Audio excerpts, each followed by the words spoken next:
قرآن سمجھنا بہت مشکل ہے، بڑا مشکل ہے، بڑے پاپڑ بیلنے پڑیں گے۔ اس کے لیے پہلے نحو صرف پڑھنی ہوگی، عربی گرامر پڑھنی ہوگی، منطق فلسفہ پڑھنا ہوگا، ضرب یضرب ضربا فہو ضارب ان کی گردانیں لگانی ہوں گی، اور پھر سارے یہ 17 علوم پڑھنے کے بعد پھر انسان اہل ہوگا کہ قرآن کو سمجھے۔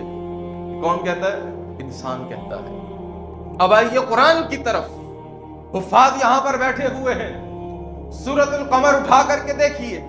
سورۃ القمر میں اللہ نے ایک ہی آیت، ایک ہی ترتیب، ایک ہی جملہ، ایک بار نہیں، 2 بار نہیں، 4 مرتبہ ذکر کیا ہے، 4 مرتبہ۔ کون سا جملہ؟ آیت نمبر 17، آیت نمبر 22، آیت نمبر 32، آیت نمبر 40۔ اٹھا کر کے دیکھیے، ایک جملہ آپ کو ملے گا بس۔ کیا جملہ ہے؟ رب کا قرآن کہتا ہے وَلَقَدْ يَسَّرْنَا الْقُرْآنَ لِلذِّكْرِ فَهَلْ مِن مُدَّكِرٍ۔ ہم نے قرآن کو آسان کیا ہے کوئی سیکھنے والا؟ ہے کوئی سمجھنے والا؟ ہے کوئی آگے جذبے کے ساتھ، محنت کے ساتھ، ولولے کے ساتھ میدان میں اتر کر قرآن کو سمجھنے والا؟